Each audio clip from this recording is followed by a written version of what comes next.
Once again, I really want to thank you for coming to our U-Plan question and answer webinar that we have. This is the first time that we've ever actually done this presentation. I'm really excited about it because I love the U-Plan. I worked with the U-Plan for many years, and I still do. And we're sort of in the middle of peak U-Plan season, and I'll explain why. Just a quick answer in the Q&A section. Say yes if you actually have a U-Plan account, or no if you don't, just so I know, how many of you are familiar with the program and how many of you are not.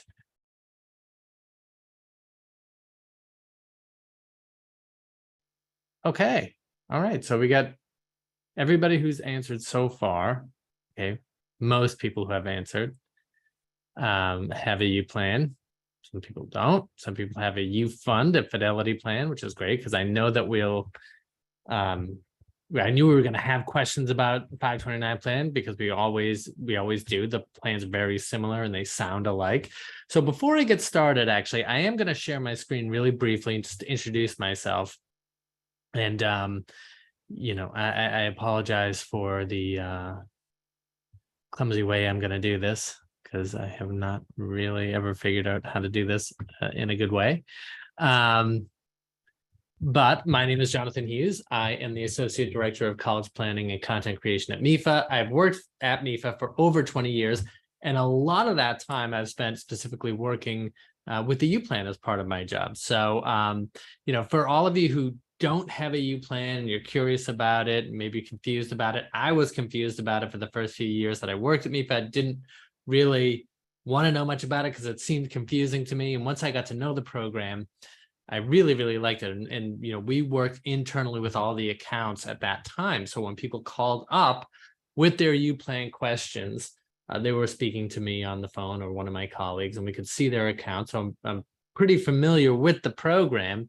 It's changed somewhat since then, and it's gone up to be serviced by U.S. Bank, which has allowed us to really expand a lot of the things that we were able to offer, which is a great thing. This is about your questions and answers. So I know many of you may have submitted questions already, which I will answer. But we have an hour here to talk about any questions that you may have. Feel free to submit those through the Q&A, and I will answer those as I go. But I do want to start off quickly by talking about MEFA. MEFA is the Massachusetts Educational Financing Authority, and we're a state authority created back in 1982 by the Commonwealth of Massachusetts to help families to plan, save, and pay for college. And what we were initially created to do was to offer a loan. I'm going to turn myself up here. What we were initially created to do is to offer a loan, and that is something that we still do. We have an education loan. However, since 1982, as the cost of college has continued to go up, simply offering that loan is not going to be enough for us anymore. So we created these two savings programs, the U-Plan and the U-Fund. The U-Plan actually was the second prepaid tuition program in the country. And so it predates the U-Fund and the 529 plan. It predates any 529 plan, really, because that wasn't created until a few years ago. So I'm sort of, as I said before, I'm weirdly proud of the U-Plan, but I really, really do like the U-Plan, and I think it's a great program. So it is really key in helping us to do what we are meant to do, which is to help families to save for college. And so, yeah, all right, so good. We get some questions in here already, and I think what I want to do first is just explain briefly how the U-Plan works to those who do not have a U-Plan. And basically, it is a prepaid tuition program. It allows you to prepay up to 100% of tuition and mandatory fees at participating colleges in Massachusetts. And how the program works is it's open all year round. You can put money in, open an account whenever you are able to do so. You can put a lump sum of money in. You can have money automatically taken from your a bank account every month or every couple of months, or however often you wanted to do it. And that money is managed now, again, by U.S. Bank, and it sits in a money market fund, accruing some interest. But every year we do a bond purchase. And so that bond purchase occurs end of July, beginning of August. And so around July 15th, you have until about July 15th to put funds into your account this year. Then we're going to have a closeout period between July 15th and the beginning of August when we do the bond purchase. And then you can sort of open it again. And what we do is we take all of the funds that we receive throughout the year and then buy bonds. So when you put money into the U-Plan, you're not investing in the market, you're investing in general obligation bonds that are backed by the full faith and credit of the Commonwealth. And I know we had a question already about what the difference is between the U-Fund and the U-Plan, and that is a big difference right there. In the U-Fund, you are invested in the market. In the U-Plan, you're not, right? It's invested in these general obligation bonds, but the real point of the U-Plan program is not just to invest in the bonds, but it is to prepay a percentage of this year's tuition for tomorrow's cost. So let's say you put in $1,000 this year. Well, that's going to buy 10% of a tuition. I'm sorry, it's going to buy 10% of tuition at a college that costs $10,000 this year. And let's say you put that money in for 15 years from now when your child is going to college. Well, by the time he goes to that college, if indeed he goes to that college or she goes to that college, and that college has increased from 10,000 to 20,000, well, then you have 10% of that because you purchased 10% of tuition. So you have $2,000 now. So your $1,000 became $2,000 because tuition, it doubled because tuition has doubled. So your investment keeps pace with the increase in tuition. So in order to buy a U-Plan bond, you need at least $300 in your account. You can open an account with less than $300, but if you don't have at least $300 in there by the time we do the bond purchase, then your money will just stay in the U.S. bank account, and it will, you can continue to add to it in the following year. And then if you have $300, it would buy a bond, it would buy a certificate for the following year.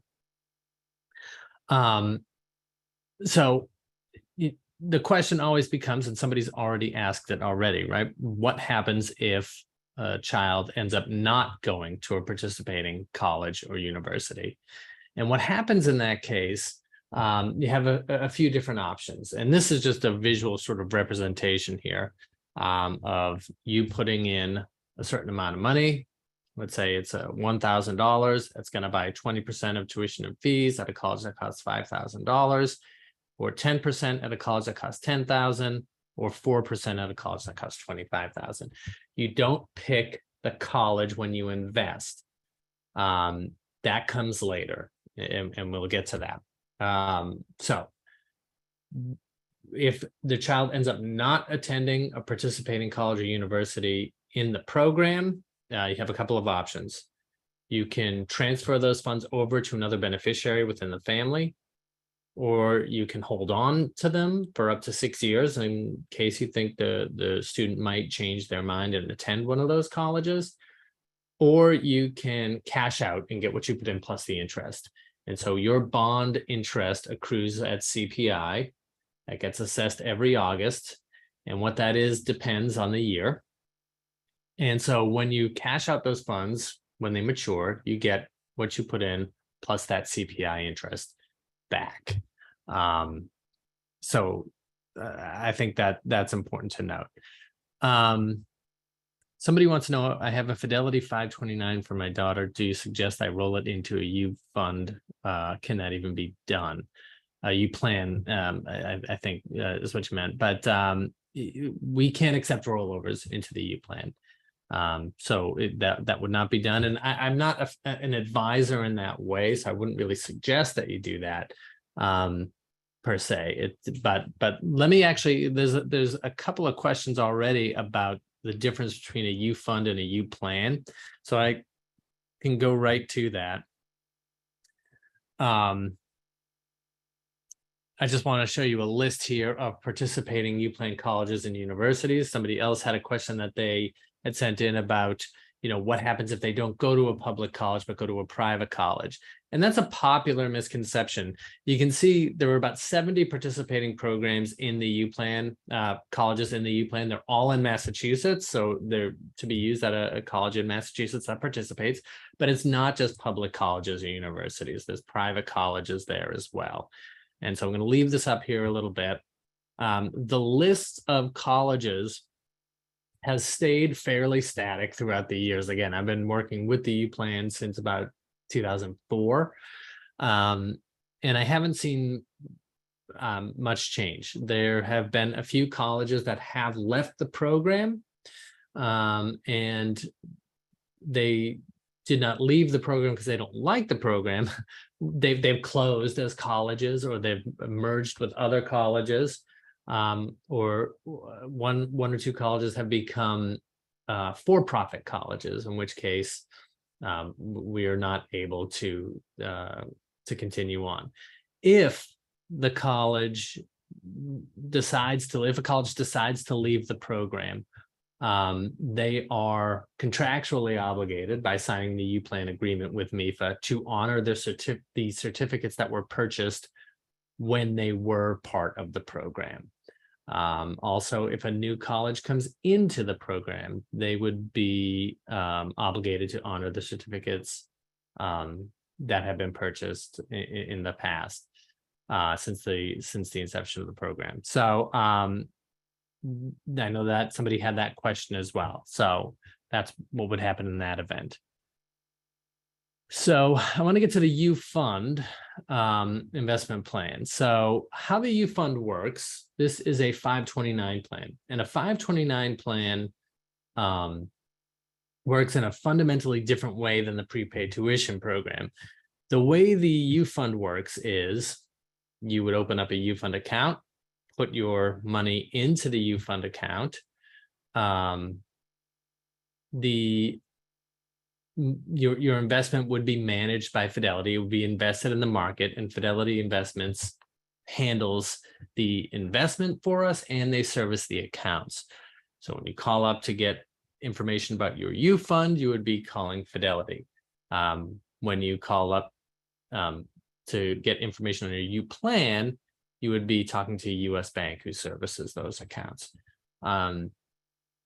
Now, the point of the U Fund is for those investments to grow with the market, and they grow without taxes. And so when you take the funds out, as long as you use them for a qualified educational expense, you pay no taxes on the earnings. So qualified educational expenses are things like tuition fees, room and board, books, supplies, and equipment. So there's a broad variety there, and the savings can be used at any accredited college or university in the country. So, that's a difference really between the U Fund and the U Plan as well. And again, as far as the eligible expenses are concerned, you can use your U Fund expenses for tuition fees, room and board, books, supplies, equipment. For the U Plan, the U Plan locks in a percentage of tuition and mandatory fees. So it doesn't lock in room and board costs. It doesn't lock in book costs or equipment costs, just tuition and mandatory fees. And tuition and mandatory fees, tuition is easy enough to understand. Mandatory fees is a little bit trickier. Mandatory fees, why would you voluntarily pay a fee?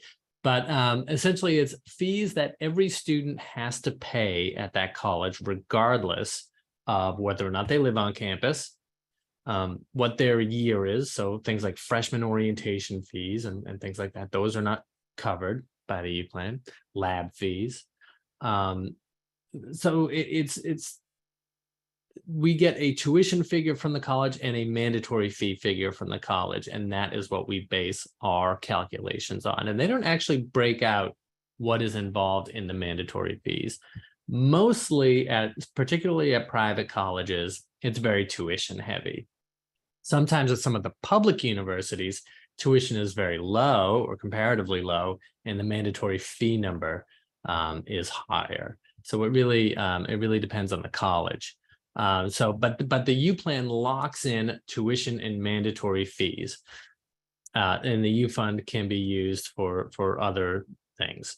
There are some maximums associated with the U fund. There's a $500,000 combined account maximum. If you have over that amount, you can't put any more into your U fund. Good problem to have. Not many people tend to have that problem. And there's no minimum investment, as opposed to the U-Plan, where there's a minimum investment to buy a U-Plan certificate of $300, and there's no maximum to the U-Plan.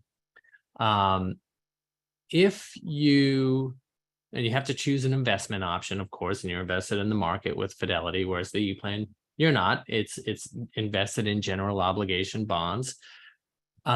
With the U fund, there's these questions, same questions, might have slightly different answers with the U-Plan. What happens if your child doesn't go to college? Whereas if the U-Plan, if your child doesn't go to college, some of the same options exist. You can transfer the funds over to another beneficiary. You can hold on to the account. With the U fund, you can hold on to the account sort of indefinitely. There's no set period of time like there is with the U-Plan. After 6 years, where you have to cash the funds out or send them to a college, you have to do something with them, use them somehow. With the U fund, you have a much longer time frame that you can hold on to these accounts for. But if you have to take funds out for the U fund and use them for expenses that are not qualified expenses, there's a penalty associated with that. So there's a 10% penalty on the earnings, and the earnings are also taxed at the owner's rate of income. If you have to cash out your U-Plan funds at maturity and use them for expenses not related to college, cashing out U-Plan funds don't trigger any tax consequences as far as the Commonwealth of Massachusetts or the federal government is concerned. U-Fund accounts, 529 accounts, can be used for graduate school, and U-Plan accounts can't, in the sense that it doesn't lock in a percentage of tuition and fees for graduate programs. Once again, you can cash funds out and get what you put in plus the interest and use those for graduate school. You can use that for room and board. You can use, or they call it food and housing now. So even though if you're using U-Plan money for things other than tuition and fees, you still get what you put in plus the interest, and you can still use it for those things. It's just that the U-Plan only locks in tuition and fees at participating colleges in Massachusetts. So those are some of the big differences between the U-Plan and the U-Fund. I think they're both really great programs. The U-Plan, especially if a child ends up going to one of those participating colleges, the idea, of course, is to keep pace with the increase in tuition.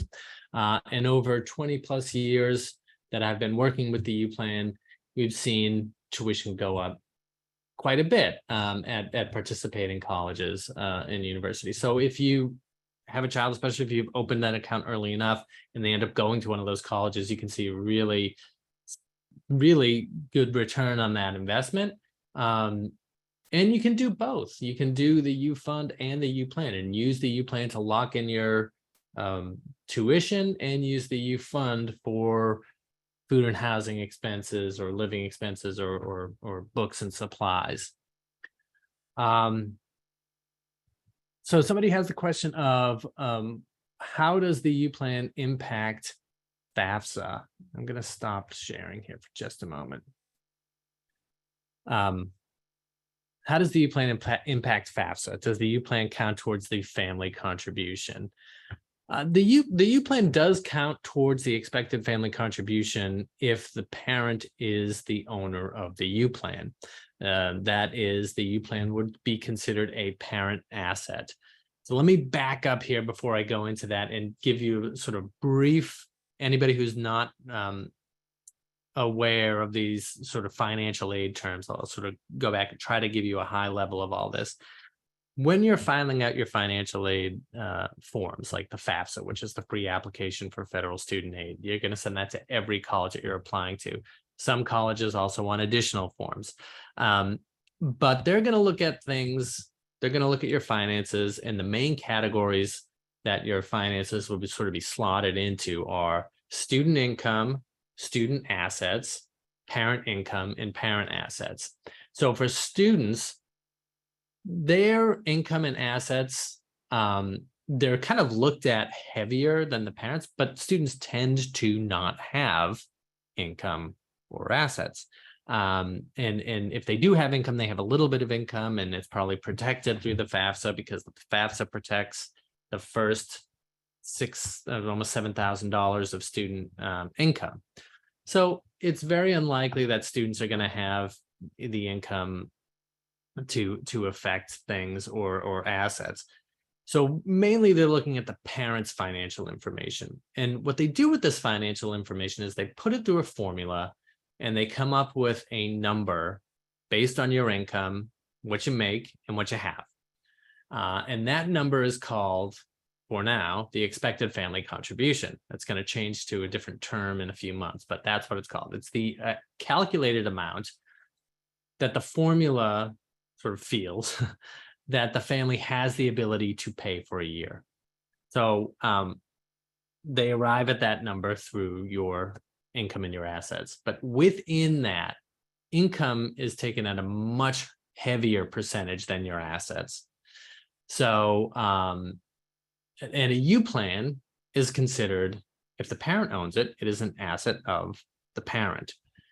And so at the time when you're filing your FAFSA, you should put what you have in your U plan accounts.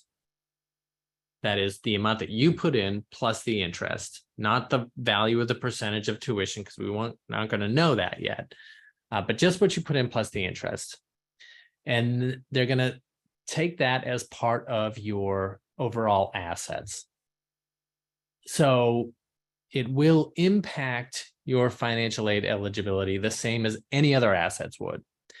And the good news is that is not very much. They're going to take a look at everything that the parents have for assets, for available assets, and only take about 3 to 5.6% of that amount as what you can afford to pay for college.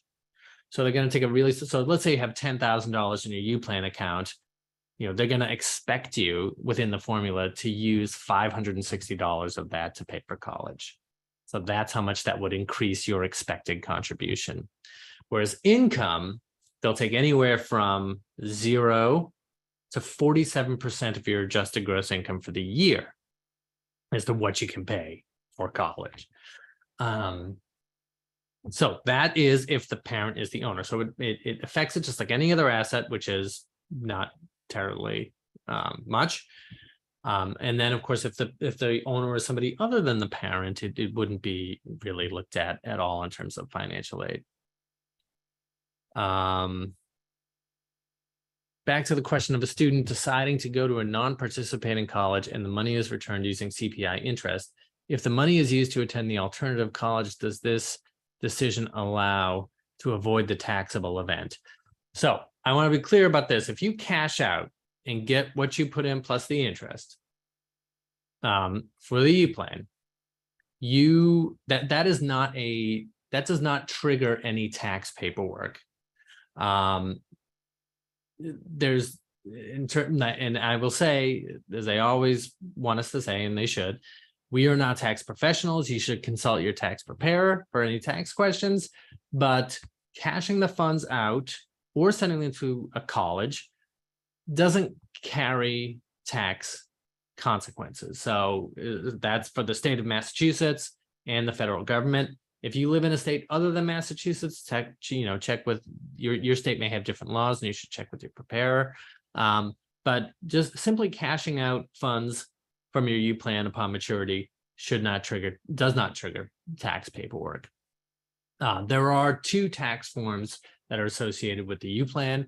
One is a 1099 DIV. And what that is remember I said that, you can hold on to these accounts past maturity, up to 6 years past maturity.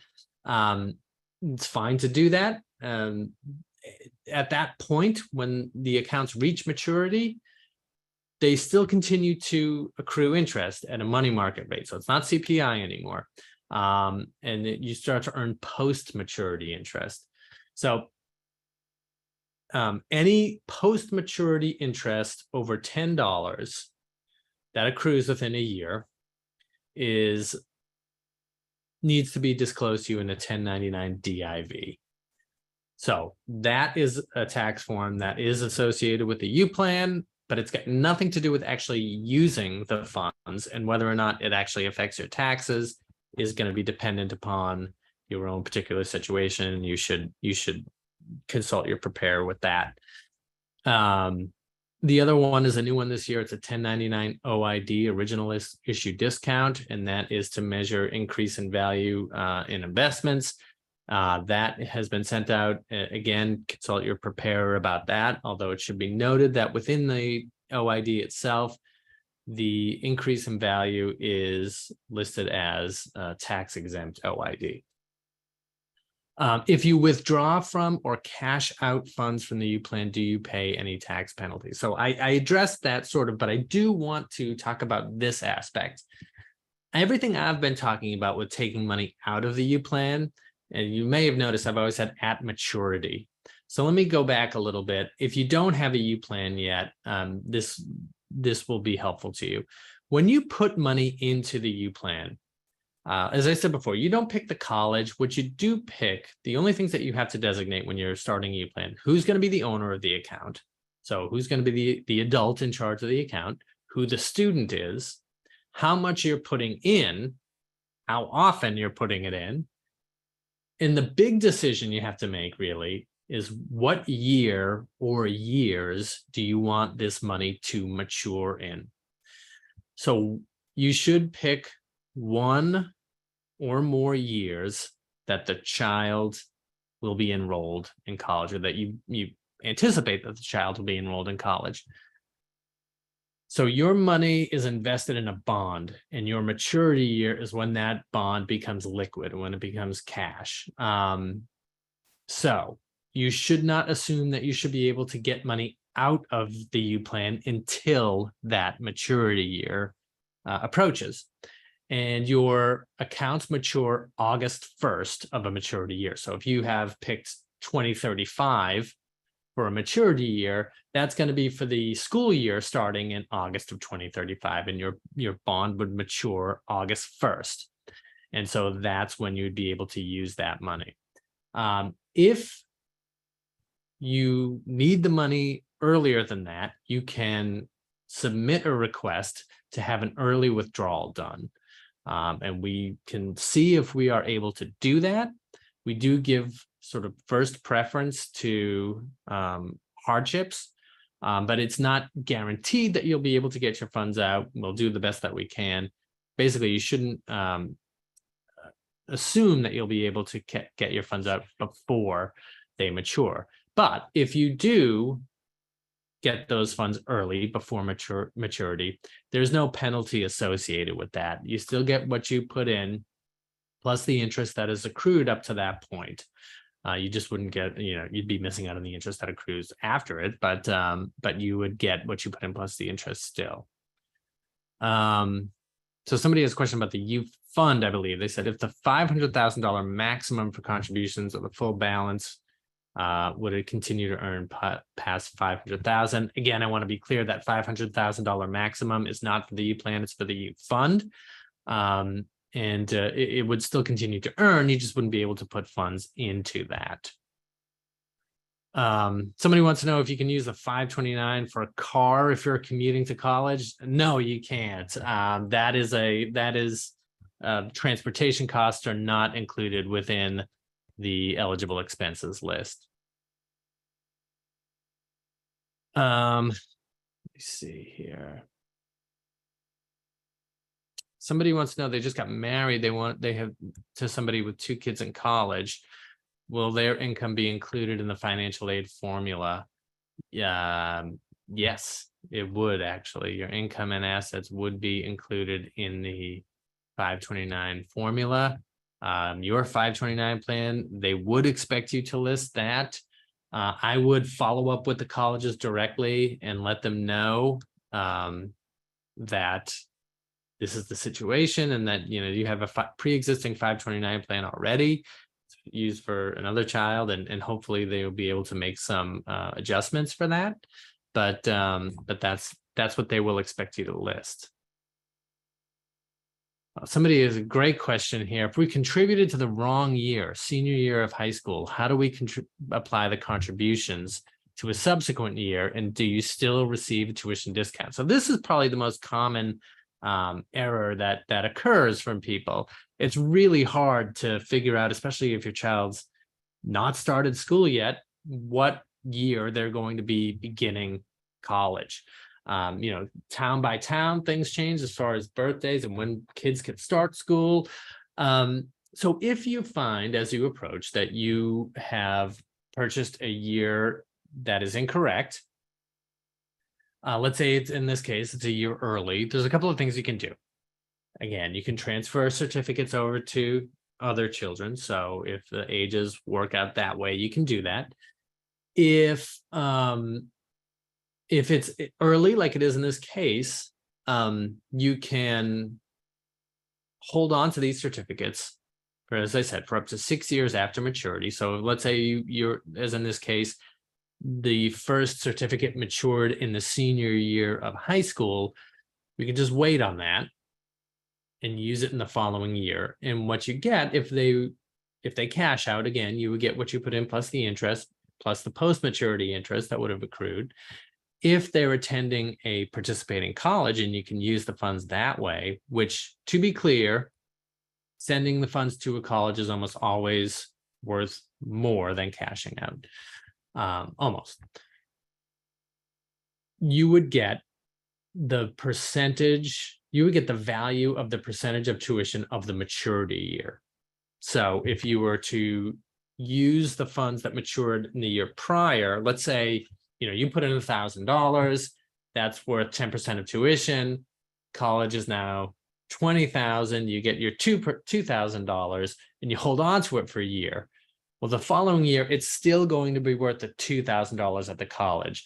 The value of it freezes at maturity if used at the college. It's worth a percentage of the maturity year's tuition. So it doesn't continue to keep pace at the college after maturity. So you would get all the value that you accrued up to that point minus that 1 year increase, assuming that there is an increase that year. And don't forget, you'd also be getting post-maturity interest separately cashed out to you, as we need to do that by law.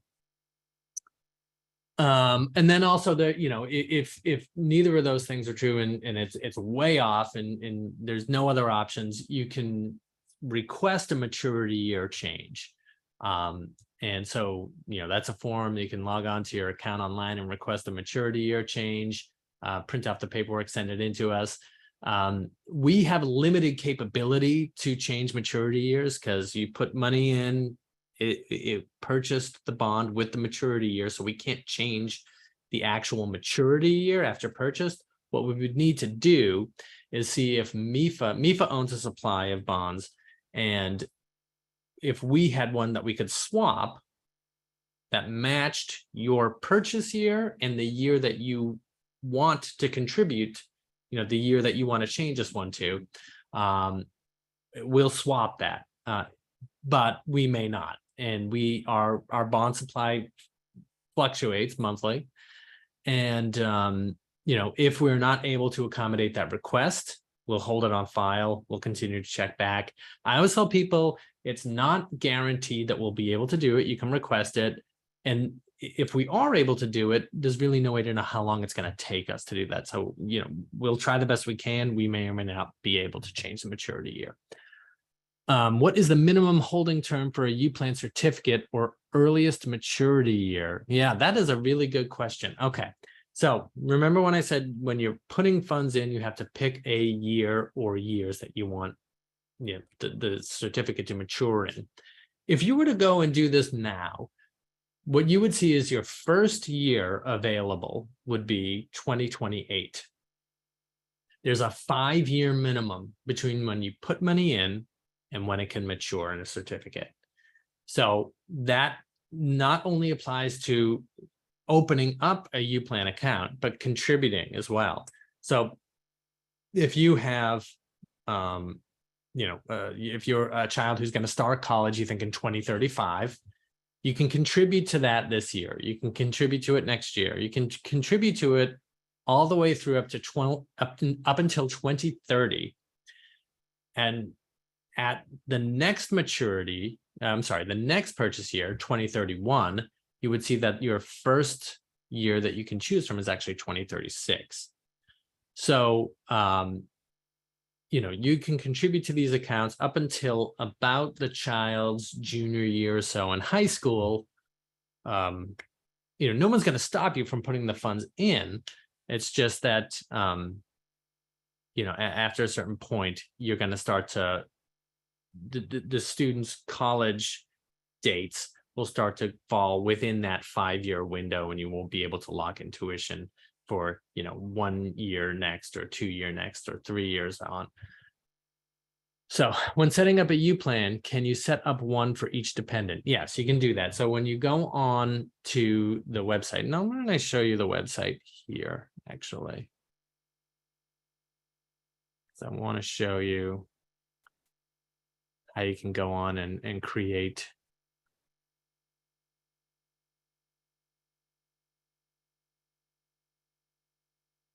an account here.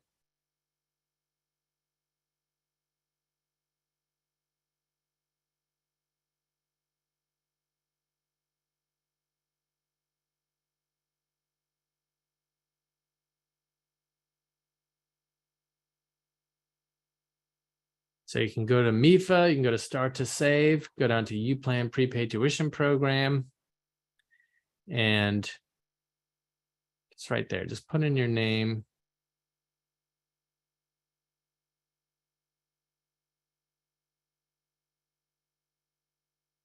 And actually, hopefully you can hear this. I know the audio is a bit dodgy from time to time, but this is how you can actually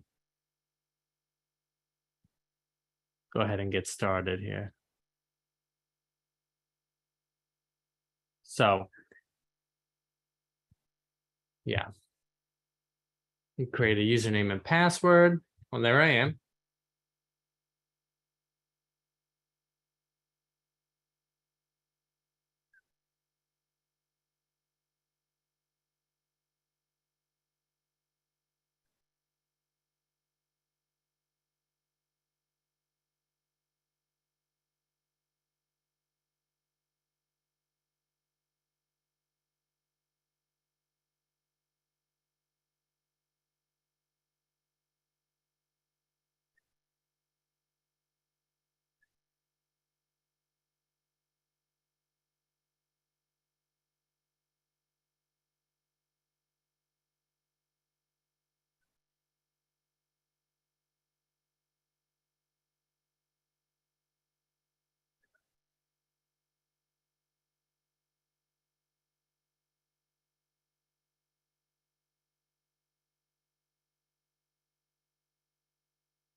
Okay, so that was that, and hopefully you could hear that.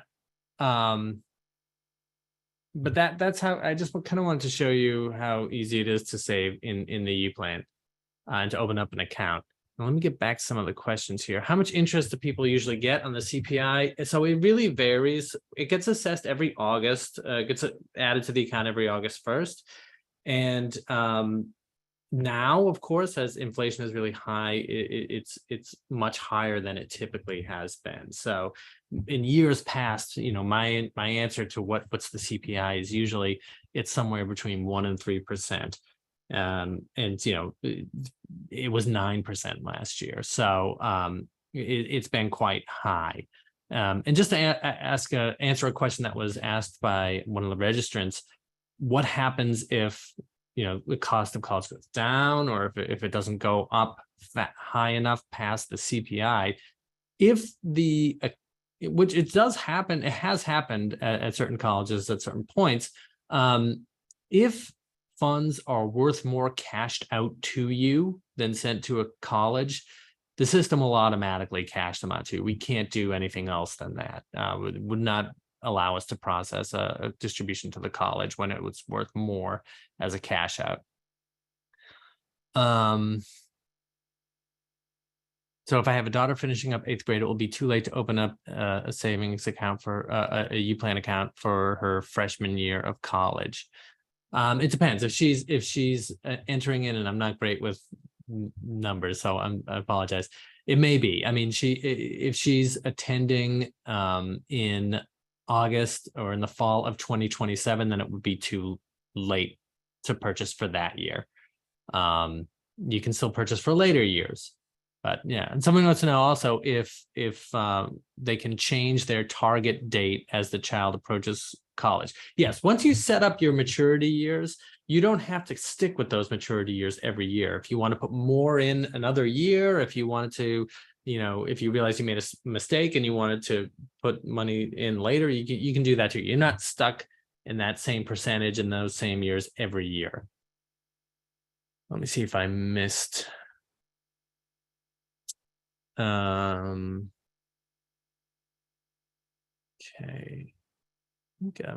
What does it mean that is FDIC insured? Okay, that is also with the U fund, not the U-Plan. The U-Plan are in bonds that are backed by the full faith and credit of the Commonwealth of Massachusetts. For the U fund, you're invested, right? And so it's invested in the market. There's some risk there. But they do offer an FDIC insured option where you can have up to $250,000 insured, but of your principal insured by the federal government.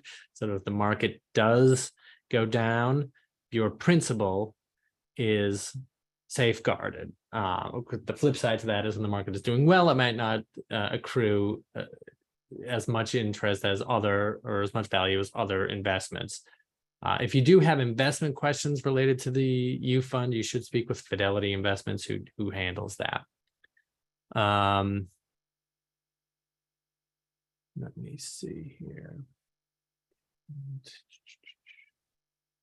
Wrong year. Setting up a U plan. Can you set up one for each? Yes, you can do that. You should say that you pay 10% penalty if you use ineligible purchases, but you can cash out with no penalty. No. So I'm sorry. So if those are two programs again. There are 10% penalties associated with the U fund, not the U plan.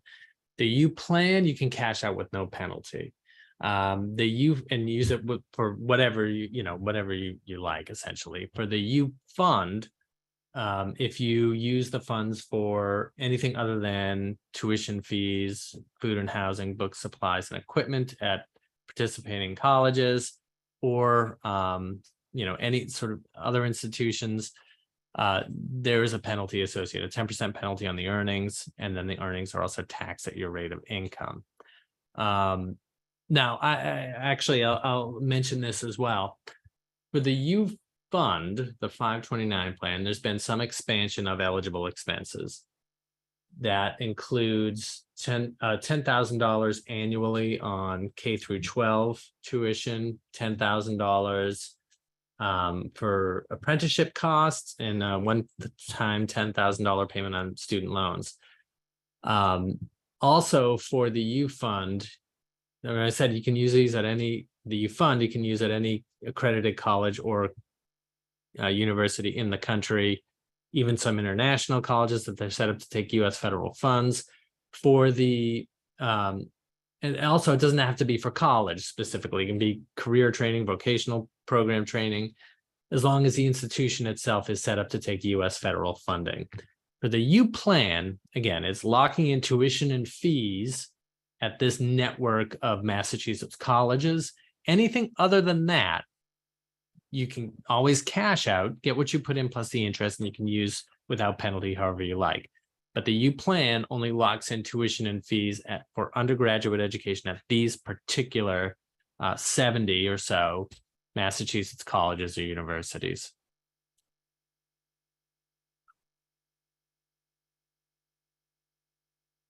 Would it make sense to create a U-Plan in addition to already having set up a U-Fund account as well? Certainly, yes. If you're able to do that, you know, there's the programs each have their particular strengths, right? So the good thing about the U-Plan is if your child ends up going to one of those colleges, as I said, a participating college in the program, tuition has been going up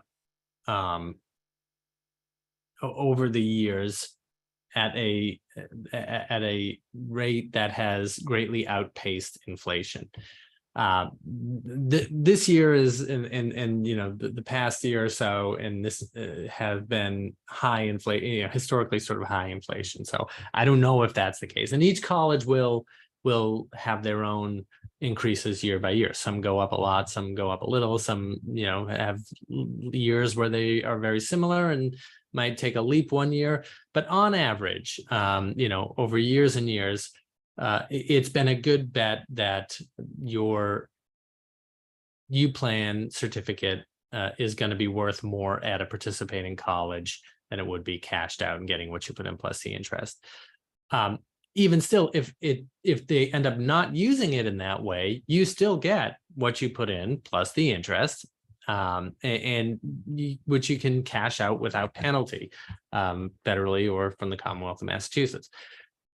Having the U Fund or a 529 plan, you can use for all these sort of expenses. It has a lot of variety in terms of the colleges and types of institutions you can use it at, with no taxes and the expenses. So it's not just tuition and fees, but it's food and housing, it's books, supplies, and equipment.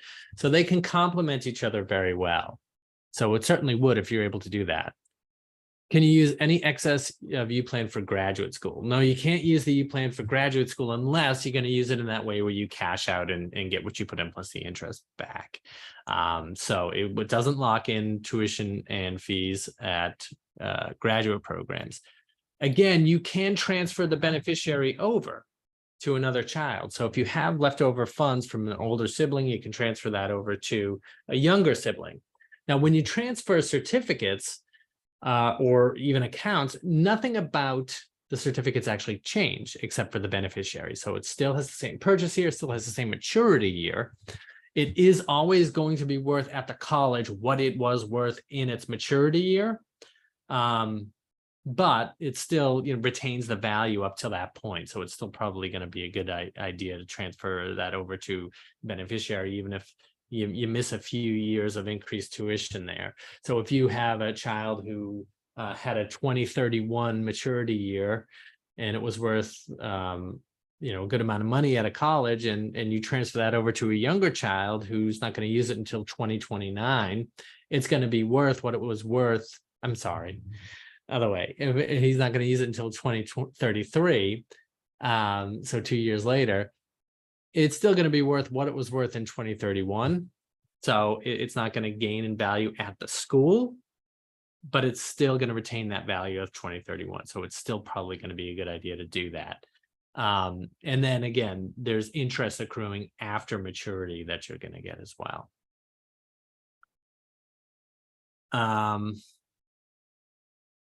We're rolling up to an hour now. I really love all these questions. We got about 10 minutes.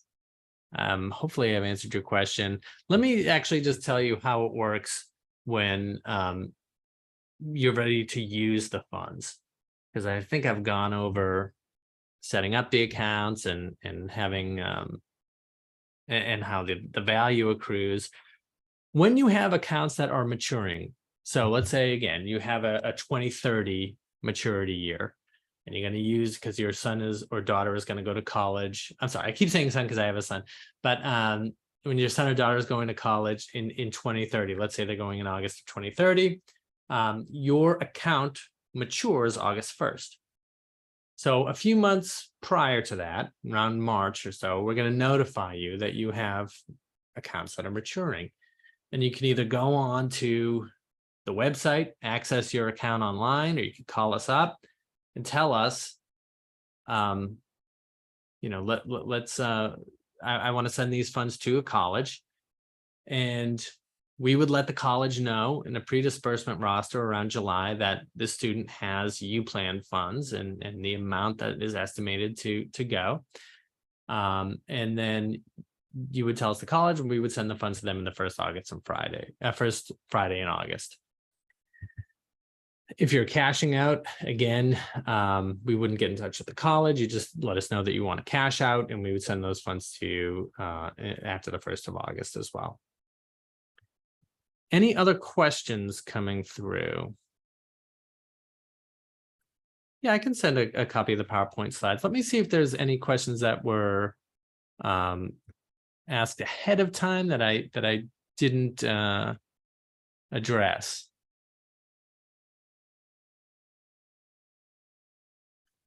Somebody wants to know if you can use the U-Plan for trade school. Again, it doesn't lock in a percentage of tuition and fees at trade schools, but you can cash out, get what you put in plus the interest if that's what the student decides to do.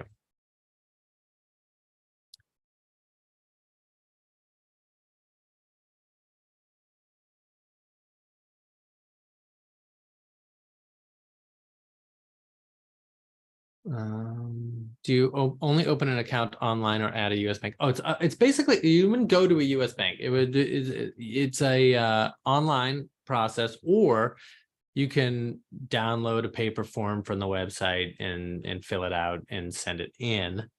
Those are the two ways to open an account.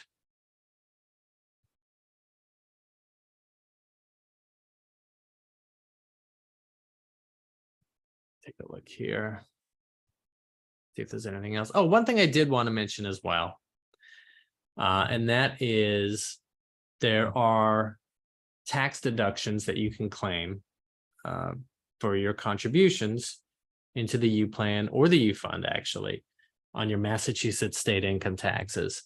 So if you're a married filer filing jointly, you can deduct up to $2,000 of your contributions on the U-Plan or the U-Fund. If you're an individual filer, that's $1,000, and that is a limit that is per filer, not per account. So if you have a few accounts for a few kids, you're maxed out at whatever your status is, $1,000 or $2,000 for your contributions. But still just an incentive for people to save that I think is appreciated. Many states have that type of program, and so we're glad to be able to offer that as well. Yeah, I'll send you a copy of the slides, and there's a few slides I didn't go over. I just wanted to answer the questions that you had, and I used the slides kind of to enumerate some of the answers to those questions. I just will point out again that the enrollment deadline for the U-Plan this year is July 15th, and that's so you have until then to get your contributions in to be able to purchase U-Plan certificates for the 2024 tuition year. I should also mention that after that happens, if you still have accounts, right, that you're contributing to, you can continue to contribute to the same year as long as those years are available. So, as long as it doesn't fall into that within 5-year use window. And so your contributions next year then will purchase a percentage of next year's tuition.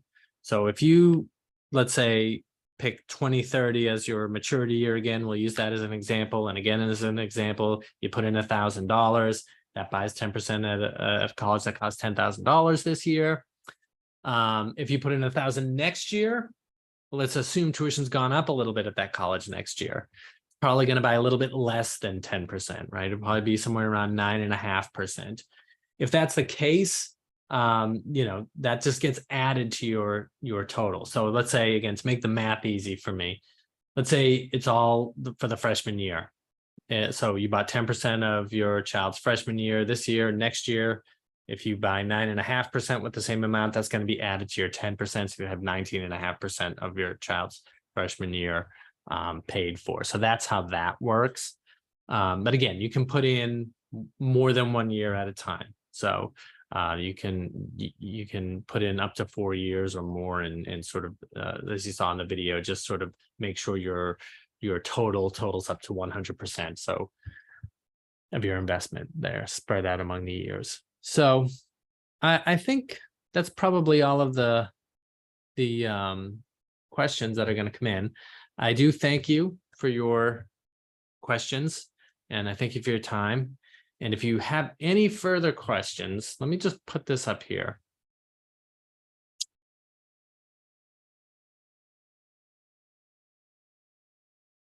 I'm going to put first of all, our social media info here. And then our contact info. You'll also be getting a recording of this presentation, and I can include the slides. If you have any further questions, please don't hesitate to reach out to us, and good luck with saving. Thank you.